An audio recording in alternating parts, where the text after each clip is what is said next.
Morning students. So आपने work power and energy का chapter अच्छी तरह से कर लिए। तो अब क्या करिए, कॉपी पेन निकालिए और जैसे जैसे मैं क्वेश्चंस बोल रही हूँ आप उसके साथ साथ इन क्वेश्चंस को खुद सिंप्लीफाई करने की कोशिश करिए। We are now discussing today 1 mark questions, conceptual problems जो आपको आ सकती हैं। Now question number 1 is, under what condition maximum energy exchange takes place during elastic collision? कि ये बताना है कि when two bodies suffer elastic collision तो किस कंडीशन पे मैक्सिमम काइनेटिक एनर्जी एक्सचेंज होगा, यानी कि किस कंडीशन में बॉडी, अब ये देखो इसका ये मीनिंग है कि ये रही बॉडी ए और ये रही बॉडी बी। तो नेचुरली जब कोलाइड कर रही हैं, अब यहाँ अगर इनकी वेलोसिटी u1 और u2 है, आफ्टर कोलिजन इनकी वेलोसिटीज v1 और v2 आ जाती है। तो एनर्जी एक्सचेंज का मीनिंग क्या होगा, half of M V one square minus half of M U one square और वाइस वर्सा। ठीक है ना।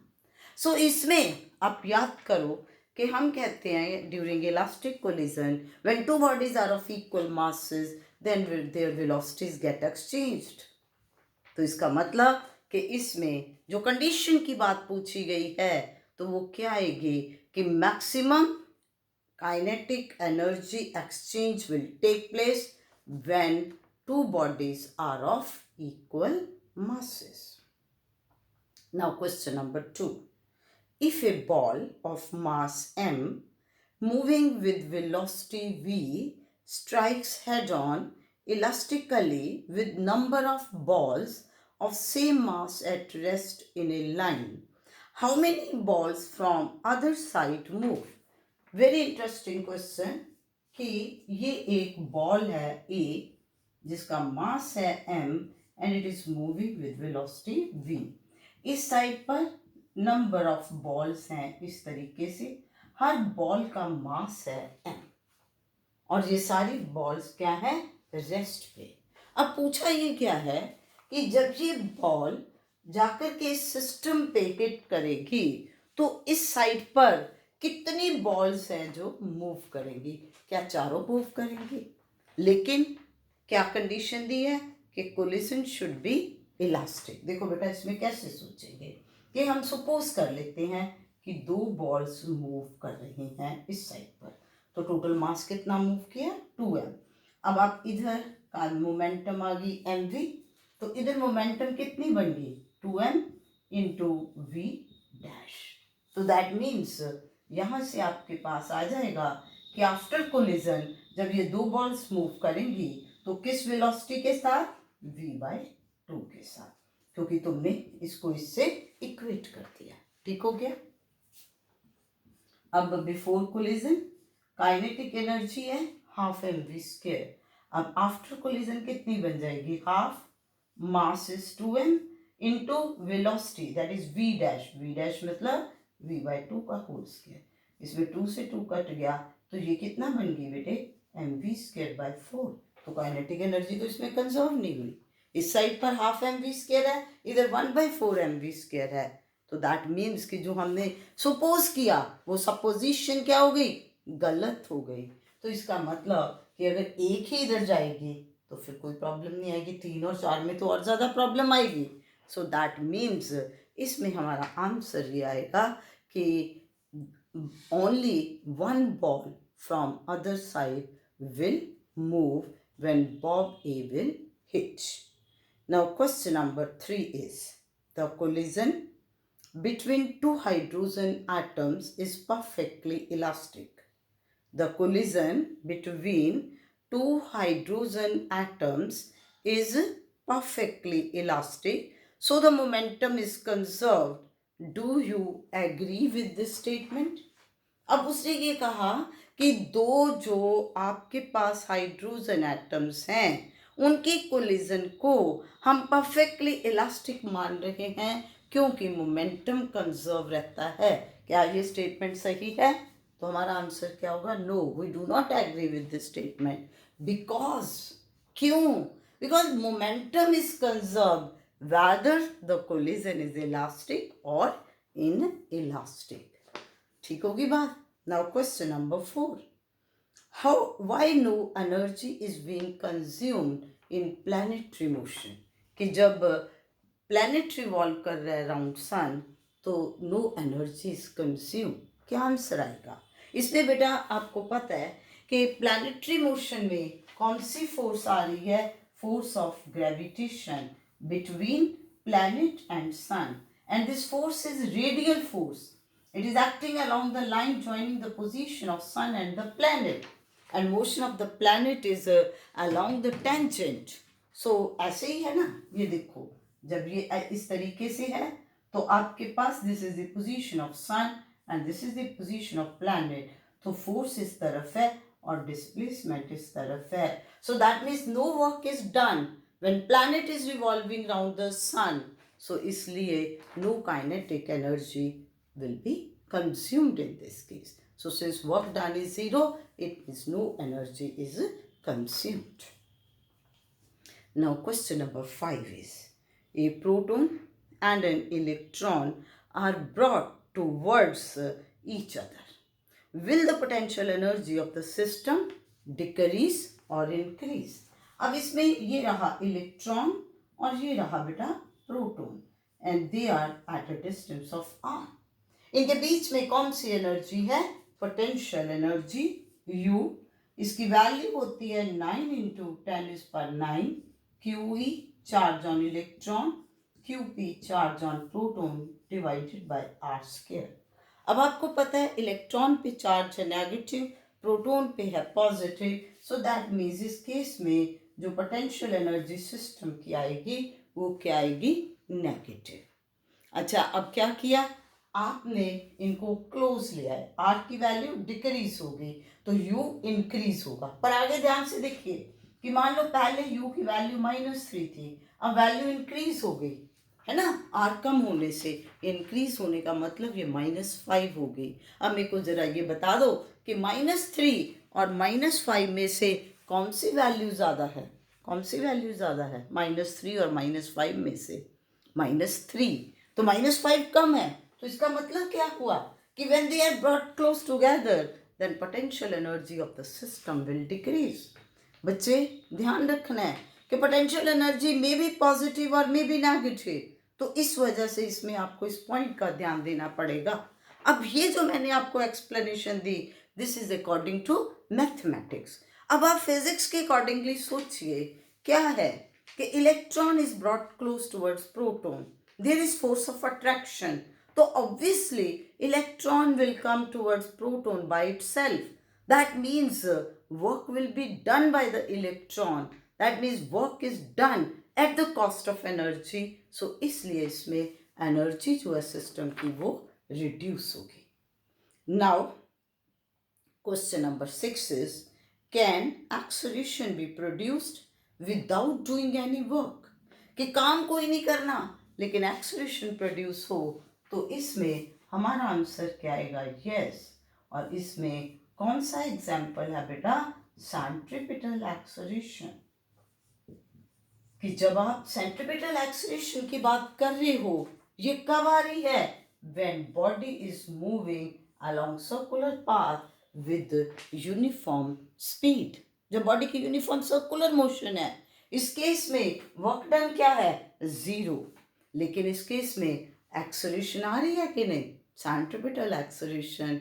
तो इसमें यही बात तो पूछी थी, can acceleration be produce without doing any work? Yes, it is possible when body is moving along circular path with uniform speed.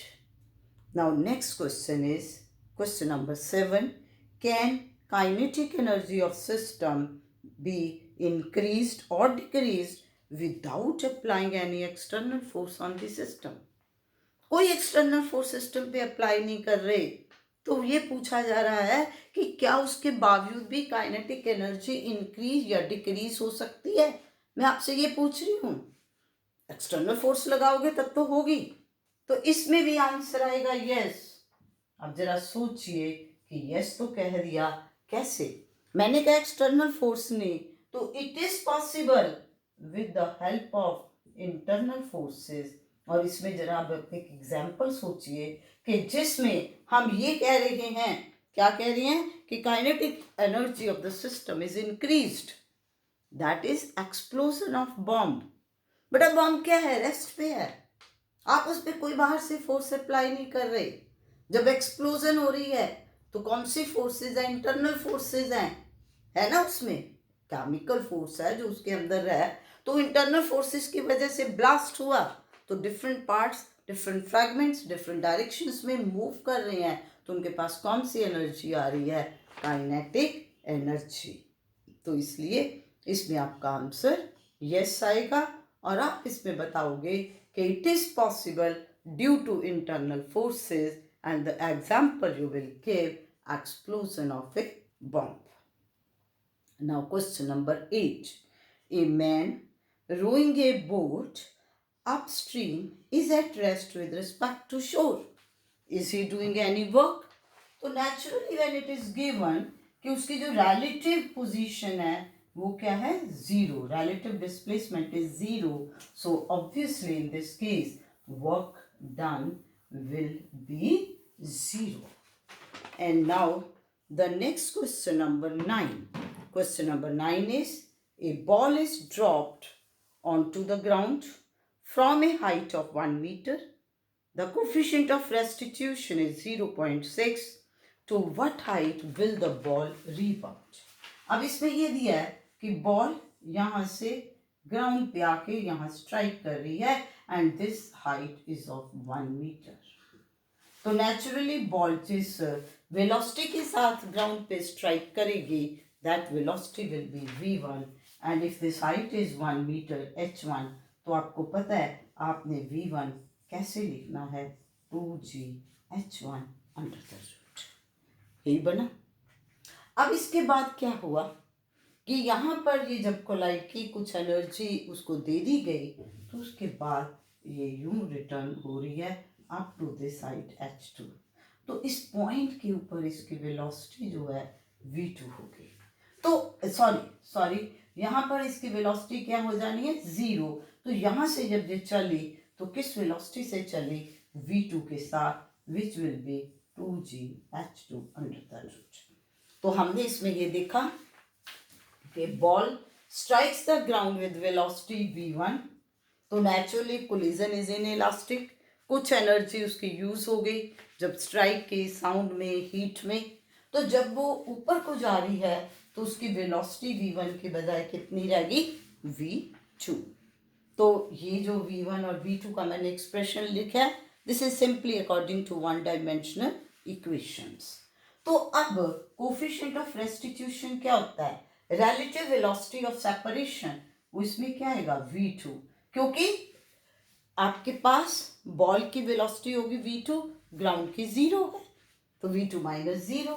Now relative velocity of approach will be v1, v1 velocity से उसने collide किया और ground पे रहा तो rest पे, तो e is v2 by v1 which will be h2 by 2g h2 under the root upon 2g h1 under the root, that means e is equal to h2 by h1 under the root, or you can say e square is h2 by h1.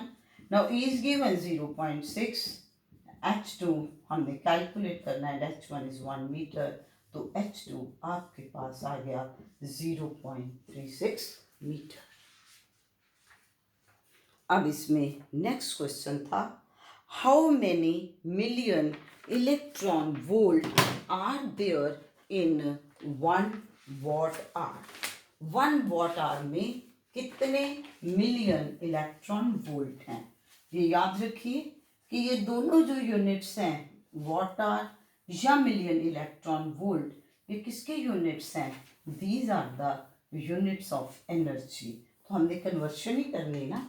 अब हम पहले देखते हैं कि what is 1 watt hour. 1 watt hour, बेटा 1 watt power हो गई, hour is the time, 1 hour will be 3600 seconds. तो ये आपके पास बन गया 3600 watt second. So that means it is 3600 joules। तो ये बन गया आपके पास 1 वॉट आर का मीनिंग। ठीक हो गया। अब हम देख लें कि million electron volt means what. अब आपको पता है 1 electron volt is 1.6 into 10⁻⁻19 joules. तो 1 MeV कितना हो जाएगा? M means mega, mega means 10⁻6, तो ये -13 आ गया। तो जब आपने इसको कन्वर्ट करना है तो बेटा naturally you will divide here by 1.6 into 10⁻⁻13, or you can say it is 3600 upon 16 into 10 raised to power -14, क्योंकि 1.6 का भी आ गया। तो ये बन गया बेटा 36/16 into 10⁻16, it is 9/4। 9/4 means 2.25 into 10 raised to power 16. So that means you are getting कि 1 watt hour is equal to 2.25 into 10 raised to power 16 MeV, million electron volt. तो ये आपके पास था। तो बेटा इसमें यही चीज़ें हैं कि कॉन्सेप्ट्स को आप अंडरस्टैंड करिए। चीज़ें जो है आपके फॉर्मूला जो है वो टिप्स पे हों, तब आप ये क्वेश्चंस को करने बैठिए तो यू विल एंजॉय, और आपसे निकलेंगे भी, और जब आपसे निकलेंगे तभी आप उसको एंजॉय कर पाओगे। Now question number 11 is a lorry and a car moving with same kinetic energy are brought to rest by applying brakes which provide equal retarding forces. Which one of them will come to rest in a shorter distance? अब इसमें पहली बात क्या दी है कि lorry and car they have got same kinetic energy and they are brought to rest. तो अब इसमें सबसे पहले हम यहाँ क्या अप्लाई करेंगे? हमारे पास आएगा work energy theorem, that is work done is equal to change in kinetic energy. अब अगर पहले काइनेटिक एनर्जी थी 0, ई के, और बाद में रेस्ट पे आके 0 हो गई, तो that means change in kinetic energy is E K, and work done is F into S। तो S डिस्टेंस अब किसके बराबर आ गया? आप इसको डेल्टा ई के भी लिख सकते हो, तो ई के बाय F। अब इसमें कहा गया है कि काइनेटिक एनर्जी भी सेम है और रिटार्डिंग फोर्स भी सेम है, तो नेचुरली S क्या आ जाएगा? कांस्टेंट। तो इसमें जो पूछा था कि which one will come to rest in a shorter distance, तो आपका आएगा no, both will come to rest after travelling same distance. पर ये नहीं कि भी बस रट्टा लगा लिया कि भाई जी आपके पास आया लॉरी और कार दोनों में एक जितने डिस्टेंस। बेटा अगर काइनेटिक एनर्जी की बजाय मैं आपको ये कह देती कि both are moving with same velocity, तो उस केस में डिफरेंस आ जाना था। फिर किस पे डिपेंड करना था? मास के ऊपर। तो इसलिए क्वेश्चन की स्टेटमेंट को ध्यान से देखिए, उसको पढ़िए, अंडरस्टैंड करिए, फिर आप आंसर पे पहुंचिए। Now question number 12 is the potential energy function for a particle executing simple harmonic motion is given by ux is equal to minus k x square by 2, where value of k is given to be 0.5 Newton per meter and this is force constant। अब पूछा आपसे ये गया at what position particle will turn back if total energy of system is 1 joule। बेटा इसमें अब ये ध्यान रखिए, simple harmonic motion means to and fro motion of the particle about the mean position। और इस केस में आप क्या लिखते हो कि जब भी बॉडी या पार्टिकल मीन पोजीशन पे है, it has got only and only kinetic energy। As it will move towards the extreme, kinetic energy will go on changing into potential energy। और कहाँ जाके रुकेगा पार्टिकल? कहाँ तक मैक्सिमम जाएगा, जहाँ से इसने रिटर्न बैक होना है, जहाँ जाके इसकी काइनेटिक एनर्जी जीरो हो जाएगी। That means at the extreme position कौन सी एनर्जी है, only and only potential energy. So at x is equal to a, क्या बन गया, एक्सट्रीम पोजीशन। यहां से पार्टिकल टर्न बैक करेगा तो वहां पर कौन सी एनर्जी है पार्टिकल के पास, only potential energy. So that mean you can say that at extreme position total energy is equal to potential energy. ठीक होगी ना बात। तो इसका मतलब क्या हो गया बेटा कि हाफ ऑफ के a square is equal to 1, क्योंकि यू पोटेंशियल एनर्जी माइनस के एक्स स्क्वायर बाय 2 दिया। नेगेटिव साइन क्या बता रहा है कि अगर आपके पास पार्टिकल टुवर्ड्स राइट जा रहा है तो रीस्टोरिंग फोर्स टुवर्ड्स लेफ्ट होगी। नेगेटिव साइन का तो ये मीनिंग है। तो हाफ के स्क्वायर है ना पोटेंशियल एनर्जी, और जब आपने एक्स को ए ले लिया तो पोटेंशियल एनर्जी टोटल एनर्जी के बराबर है, इसलिए half k a square is equal to total energy that is 1। तो हाफ के की वैल्यू है 0.5 means 1/2, a square is equal to 1, तो a square is 4, that means a is plus minus 2 metre. यानी कि प्लस माइनस 2 का it can be, इस side पर अगर प्लस 2 मीटर है तो इस साइड पर क्या आएगा, -2 मीटर। तो ये कितने डिस्टेंस के बाद अब पूछा था कि भाई from which position it will turn back, तो it will be after travelling distance of 2 meters from the mean, from the rest. Now question number 13, a body is initially at rest and undergoes one-dimensional motion with constant acceleration. How power delivered to body depends upon time. कैसे लिखोगे? अब इस पे क्या कहा गया है? पहली चीज बोली गई है वन डायमेंशनल मोशन। उसके बाद सेकेंड पॉइंट बोला है कि बॉडी स्टार्ट्स फ्रॉम रेस्ट। तो नेचुरली अब हम इसमें ये देखें कि when body is under constant acceleration, ये बोला ना कि body is under constant acceleration, so what will be velocity of body after t seconds? So naturally you will use this equation, v is equal to u plus at, तो v will be equal to 0 plus a into t। तो इसका मतलब कि body की velocity after t seconds बन जाएगी a into t। कब बनेगी, when body is possessing constant acceleration. तो अब आप पावर की बात करिए, तो पावर किसके बराबर आनी है, power will be force into velocity.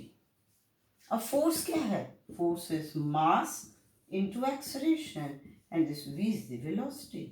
Now mass, acceleration a, velocity is a into t, तो it is m e square t। अब m बॉडी का मास कांस्टेंट है, कांस्टेंट एक्सेलरेशन है, तो ये क्या हो गया, कांस्टेंट। तो यही पूछा गया था ना कि how power depends upon time, तो power is directly proportional to time. Now question number 14, bob A of pendulum is released from 30 degree to the vertical and hits another bob B of same at rest on a table। तो अब इसमें ये कहा गया है कि ये Bob है, इस तरीके से इसको 30 डिग्री पे एंगल पे ले जाके यहाँ से रिलीज किया, तो it has got certain velocity, और जहाँ पर ये बॉब पड़ी है दूसरी रेस्ट पे, तो उसके साथ जाकर के ये कोलाइड कर रही है, और दोनों का मास जो है बॉब ए और बॉब बी का, that is same. Bob A of pendulum is release from 30 degree to the vertical and hits another bob B of same mass at rest on a table. This is A and this is B. Now आपसे क्या पूछा गया है, how high does the bob A rise after collision? Assume collision to be elastic. तो वो कहता है कि अगर collision elastic है, बताओ कि इससे कोलाइड करके कितनी हाइट तक जाएगी, 0 हाइट तक। क्या सोच रहे हो, क्यों 0 height, because collision is elastic. During elastic collision, their velocities get exchanged. So Bob D is at rest. तो after collision, Bob A will come to rest. So जब रेस्ट पे आ गई तो किस हाइट तक जाना है? 0 हाइट तक. तो इसमें आप क्या आंसर दोगे कि Bob will not rise at all because after collision, Bob A will come to rest. Now question number 15 is, in an inelastic collision, the kinetic energy is conserved but linear momentum is not conserved whether the given statement is true or false. कौन सी collision की बात हो रही है? In elastic collision की. और क्या कहा गया है इसमें कि momentum is not conserve and kinetic energy is conserve. तो ये स्टेटमेंट तो रॉन्ग है ना भाई, क्योंकि एक चीज वैसे भी याद रखिए, चाहे कोलिजन इलास्टिक हो या इन इलास्टिक हो, linear momentum is always conserved. अगर काइनेटिक एनर्जी कंजर्व है तो इलास्टिक कोलिजन आएगी, और अगर काइनेटिक एनर्जी कंजर्व नहीं है तो इन इलास्टिक कोलिजन होगी. इसलिए इसमें क्या आएगा कि दिस स्टेटमेंट इज फॉल्स. तो बेटा मैंने ये क्वेश्चंस आपके साथ यहाँ पर डिस्कस किए. तो ये मैंने आपको एक बताया है कि इस तरह के, ये नहीं कि एग्जाम में यही 15 क्वेश्चंस आने हैं, बल्कि मैं आपको ये बता रही हूँ कि आपने इस तरह से प्रिपरेशन करनी है. ठीक है. सो अब आपने क्या करना है, आप डिस्क्रिप्शन में जाइए, उसमें आपको क्वेश्चंस मिलेंगे. आप उस क्वेश्चंस को लेकर के खुद अटेम्प्ट करिए. उसके बाद जो सोल्यूशन आपको नहीं पता चल रहा, आप वीडियो से व्यू करिए, पीडीएफ में उसका आंसर देखिए और अंडरस्टैंड करिए. और उसके बाद आप इमीडिएटली 5-10 और इस तरह के क्वेश्चंस जो अनसॉल्व्ड हैं उनको ट्राई करिए. और अगर आप वो निकालने में कामयाब हो जाते हो, दैट मीन्स आपने इसे अंडरस्टैंड कर लिया. And if there is any difficulty of any sort, then you can comment in comment box. और अगर आपको ये कॉन्सेप्ट्स बड़े अच्छे लगे हैं, क्लियर हुआ है, even then you write in comment box, ताकि मेरे को पता चल सके कि आप अंडरस्टैंड कर रहे हो या नहीं. So please like the video, share, subscribe the channel, और स्टूडेंट्स को भी बताइए जो इससे फ़ायदा उठा सके. Thank you.